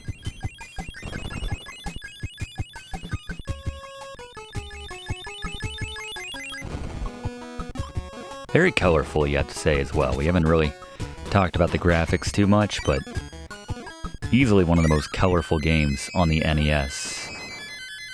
Which is, I mean, it certainly goes with the theme of the game, but also you would think, you know, to compensate after the developers were hamstrung by the Game Boy with Kirby's Dream Land. So, taking full advantage, using all the colors. If you want to sleep for any particular reason, inhale one of those guys, use that ability. Again, it should at least top off your health. That's what I say, but might be a little late. 30 years later to get my vote in for tweaks to Kirby's Adventure. 30 years after it came out. And while we continue to work our way through Rainbow Resort, no hidden switches to worry about until the final stage here, as I mentioned. Let's go back to Fluff for one more Fluff fact about Kirby's Adventure. I'm told specifically maybe as it relates to Rainbow Resort, or maybe just the levels. I don't know, you tell it, Fluff. Speaking of Rainbow Resort, the first initial of each level spells out BIBGYOR. Not very interesting on its own, but reverse it and you get ROYGBIV, a mnemonic for remembering the colors of the rainbow. There you go, that's how I learned it, ROYGBIV. Very cool, again, just goes back to the colors once again, right? Very pretty game visually, very visually engaging, I suppose. It's a good way of putting it, but getting a little momentum from these slopes here to get a little extra boost out of our runs. Just a few stages left. Haven't hit that big jump in a while. I guess we haven't had the hunger for it. Maybe that's what I'll attribute it to. So we head into stage 4 of level 7's Rainbow Resort. Right, they're going all out with the colors in this one. Just trippy. Nice contrasts, you know? You got like the aqua teal look with the... There we go. Oh no. Man, I really wanted that tornado. Probably my second favorite, I would say, overall. Sword is, you know, maybe a 4th or a 5th, but yeah, the hammer and the twister, the tornado, two of the best ones in my estimation. Yeah, this stretch is just going through a lot of these very colorful 90s fantastic designed rooms. Looks like it could be alternate designs for Lisa Frank folders, if you ask me. Trapper Keepers, maybe. Not sure if that's still a thing.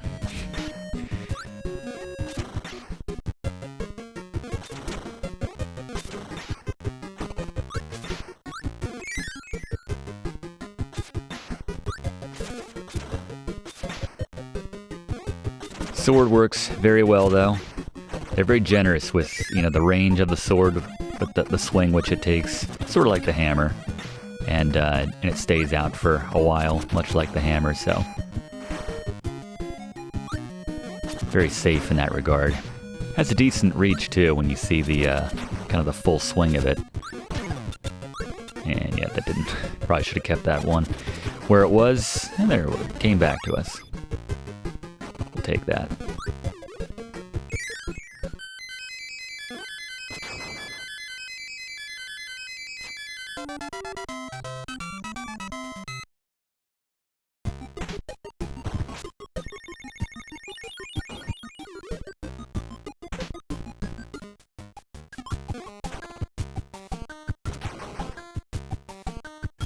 Again, if you want to grab a bomb here, actually, I guess we could go back and respawn one here. There we go. Get that crash ability. Always nice to have that in your back pocket or part of your digestive system, whatever, wherever it exists. in Kirby's being, I suppose. Guess the wheel's better than nothing at this point. Actually, it's completely useless here, as you can see the star directions kind of tip off as to which direction the air is going there that you can't see. Speaking of what you can't see, the final hidden switch in the next stage is incredibly well hidden, and we might get our first death here. Hanging on for dear life. Have to be very careful. This would be a bad time to lose it. So late in the game.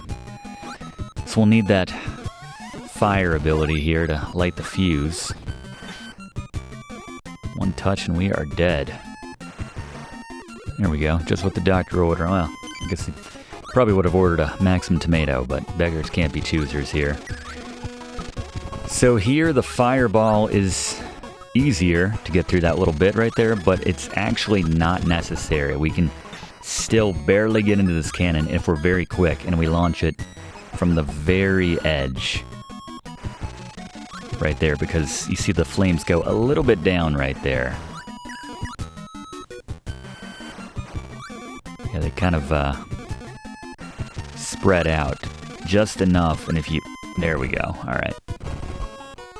If you want to go for the fireball, grab one from that guy if you go back and spawn him, but in this case, you can do it with the fire and get 5 extra lives on demand. Again, I would have traded all that for a maximum tomato.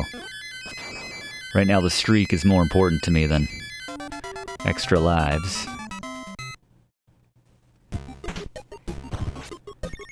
Alright, so the final stage right here within Rainbow Resort is the final switch in the game. And we have a nod back to Kirby's Dream Land with the monochrome graphics right here. Again, we don't need a particular ability to get to this final switch. And if we can get to the switch, then we'll get all of our health back. It's hidden close to the end of this stage. It's using the basic abilities of inhaling and launching these enemies back at the other ones just to keep alive. Running on fumes in this final stretch here.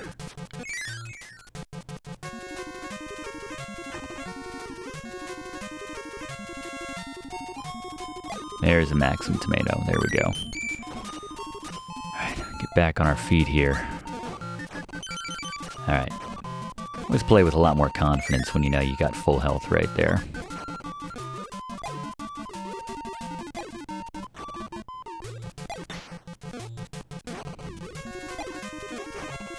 If you played the original Kirby's Dream Land, a lot of this will look familiar.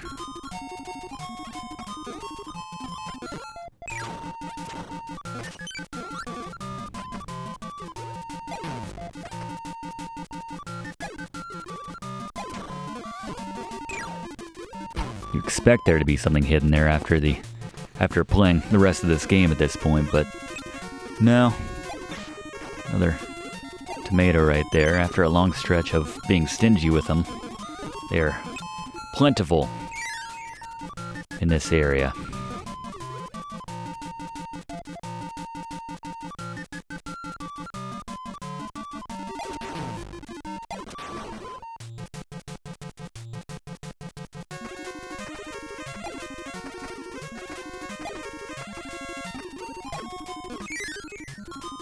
It's like a mini dungeon this stage, far and away the longest of the game.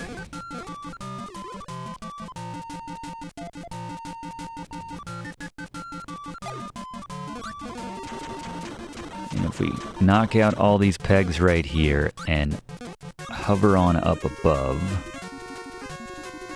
see the moon right there? Go underneath the moon and push up. There's a hidden door right underneath the moon for that final hidden switch. 17 for 17, there you go. You got the 100% completion now. And if you want to get that tomato, again, redundant at that point, but grab the one up.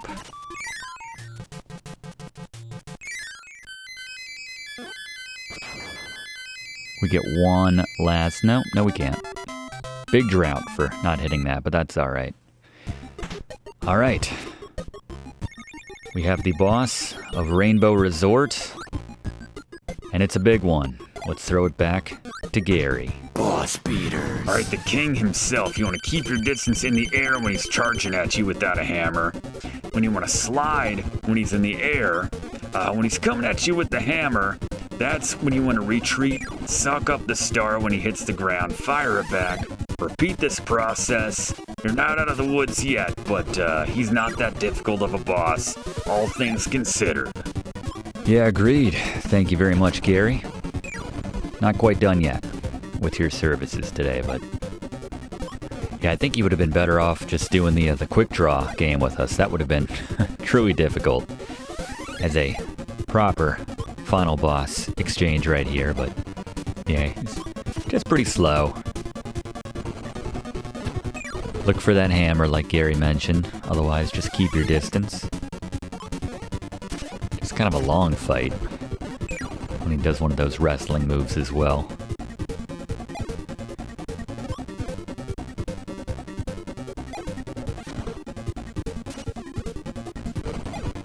Gotta love those bosses that just, you know, their strategies aren't working, but they just keep bringing it, you know? Haven't landed a hit yet, but you never know. Let's try this same 3 or 4 move set. Something might break. Wrong side for that one.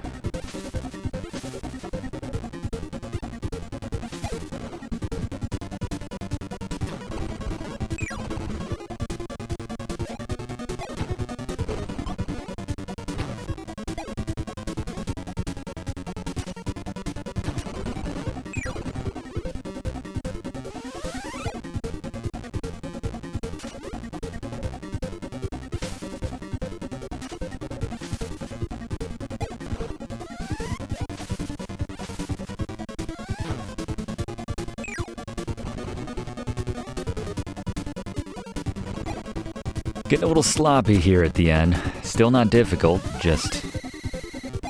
Maybe that's his strategy. He wears you down. He's like Rocky in that sense, to reference that for the second time throughout this Kirby's Adventure walkthrough, but... Yeah, we're not gonna sell out needlessly. Let's just take our time. This should do it. That was a gimme. Thought we were falling on that one. Alright, we get an interesting exchange here where he's begging us not to. Here we are, level 8, the Fountain of Dreams, the actual final level, but not in the conventional sense. It's like he's imploring us, please, don't go, Kirby. Don't do it. You have to do it. Just smack him away. Beautiful. Man. Just the best colors on the NES, I'm convinced. Yeah, maybe that's why he didn't want you to do that, Kirby. So he's gonna launch you off in a moment of solidarity right there. Alright, Gary? Alright, the Nightmare Orb. You gotta do this as quickly as possible, otherwise you lose. So just stay lined up with the boss to avoid half of his attacks, and you'll land more shots this way. Dodge when necessary when staying lined up with him isn't gonna work like when he charges at you, but just keep firing. You gotta take him down before it gets too late and you lose, but if you take him down, you'll move on to the final boss. Alright, good call. Yeah, this would be, if you're working on a no-death run, this could be the time when you lose it right here. Because as the sky gets brighter and brighter, you're running out of time.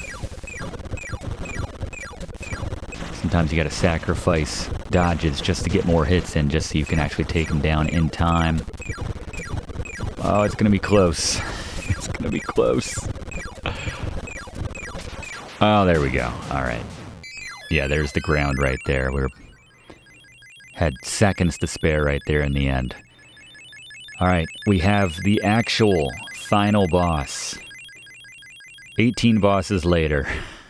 Mini bosses and bosses combined.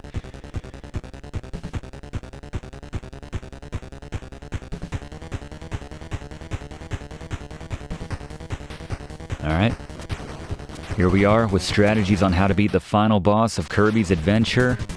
Gary, take us home.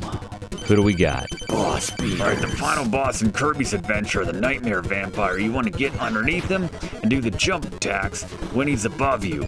Do the normal attack when he's low to the ground, pretty much right on top of you. You want to slide when he swoops down, but just repeat this process. He'll take him down before you know it, and congratulations, you've beaten a great game in Kirby's Adventure.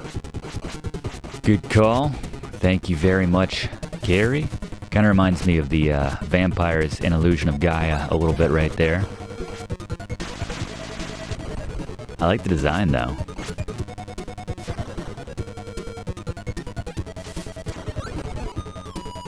Yeah, to stay low, the strategy seems to be working pretty well. Just jump when you have that opening, get the slide to avoid that damage right there.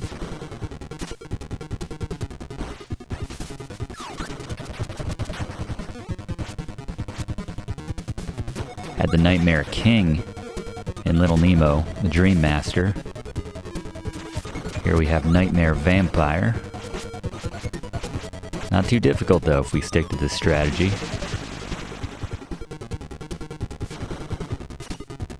Yeah, the vampires which could warp in and out, that's very Illusion of Gaia. One of my favorite games of all time. I'd like to do a walkthrough on that at some point. Came out, I think maybe the same year, 1994. At least in America, probably a little earlier in Japan, but once again, getting off topic here. Just a couple more shots should put down Nightmare Vampire.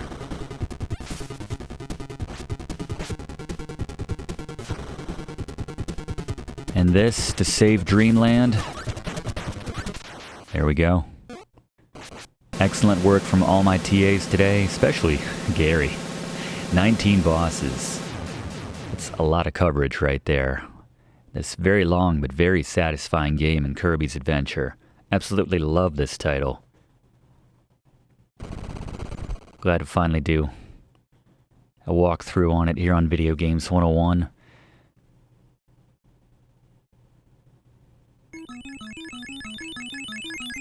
And a pretty decent ending, too, on top of already great game.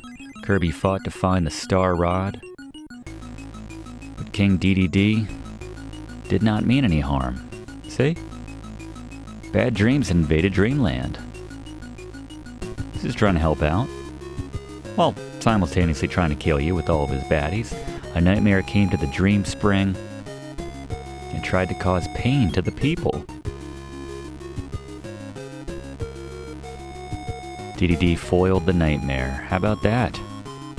We're buddies. I like that. By hiding the Star Rod from him. It was all just one big misunderstanding, Three's Company style. Dedede helped Kirby beat the nightmare. I mean, he wasn't there during the battle. It would have been more helpful had he not tried to fight us first, but now everyone's dreams will return. Tonight, Dreamland will sleep well. Does Dreamland sleep? Is that kind of redundant, or I'm not sure, but that's fine. Excellent title. And yes, yeah, a lot of the later games on the NES invested a bit more into the endings as well. Sure beats those early titles when it was just, good job, congratulations, and it's not even spelled right.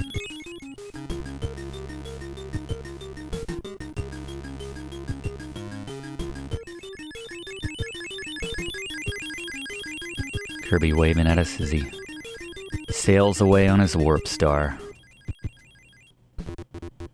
There you go. Great game. I'll say it one last time. Thanks so much everyone for, there you go, Iwata, producing it. Shigeru Miyamoto. Want him to be yellow. I guess that's fair, you know. He always liked very striking, visually striking colors that he didn't use in other games like Link's green, Mario's red, obviously. Like, we don't really have a lot of super yellow characters. This was before Pikachu. Just before Pikachu by a couple few years. nice shot of all the bosses one last time. But yes, please consider subscribing to Video Games 101 if you have not yet already done so. Once again, we do one of these classes every single week. We would love to have you enrolled. And click that like button if you don't mind. It really does help us out in making future classes for you. And lastly, leave a comment if you have fond memories of this game. Maybe you never beat it before. Maybe a couple of our strategies helped. More to the point, more interestingly, I'd be curious to know what your favorite abilities of Kirby's are in this game. Again, I said I'm partial to the hammer, the tornado, I like the sword, a lot of great options. UFO, obviously, but you know, that's a little too easy, a little too overpowered there. Before we go, though, we need to enjoy the fruits of our labors by acknowledging that 100% completion there, which is going to open up extra mode, which will allow us to play through the game again with half the health. So it's just a lot more challenging, doesn't save your progress. And I think if you beat it one more time after that, you can play as Meta Knight. So there you go, extra game to go on to a more challenging quest. Can't save, and your max health is halved. So, very challenging. As we take a peek at that, what that looks like. There we go, extra. There you go. All right, that's our time. We'll see you next week in the same spot for next week's class, right here on Video Games 101. Thanks for watching, and don't forget to like and comment on this video, and click subscribe if you haven't already, as this seriously helps me to keep making great content for you. And check the description of this video to see what song is playing right now.